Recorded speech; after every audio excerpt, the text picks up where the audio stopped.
All right, we're on a Zoom call with our favorite movie reviewer, Jackson Murphy. You ready for a big weekend? It is going to be a big weekend, in particular with one film that is definitely going to dominate the box office. We got superheroes back, don't we?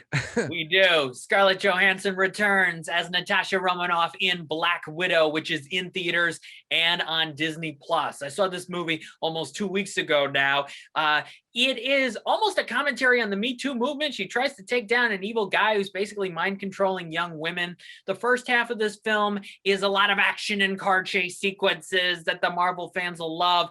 But with her and Florence Pugh, David Harbour, and Rachel Weisz, they all at one point in the movie end up at a cabin.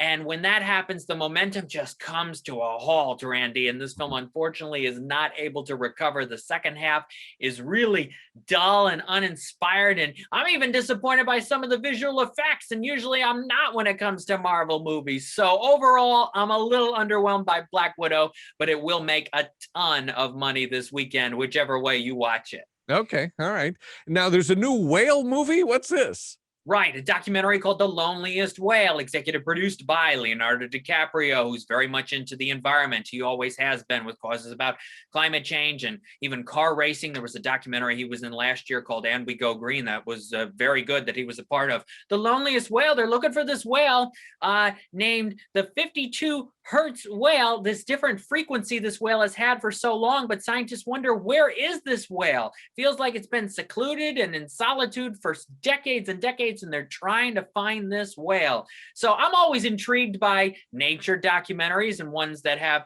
a cause and a purpose and an interest to it. So check out The Loneliest Whale in theaters, including at the Spectrum this weekend. Okay, that sounds interesting. All right, and the monsters are back.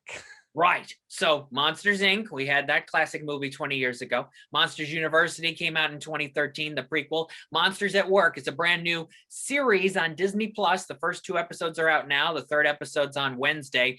And this picks up right where Monsters, Inc. leaves off. You've got Mike and Sully back, but also new characters, including a young guy named Tyler, voiced by Ben Feldman from Superstore, who graduates from Monsters University, wants to work at Monsters, Inc., but they're not doing scares anymore. It's all about laughs. So there's a bunch of new characters that I love. I think the first episode is pitch perfect.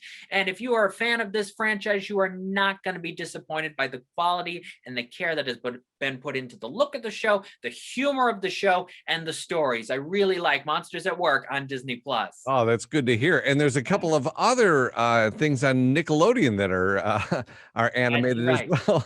My pal here, Patrick Star, has his own show now. SpongeBob spinoff, The Patrick Star Show, premieres tonight at 7 o'clock on Nickelodeon.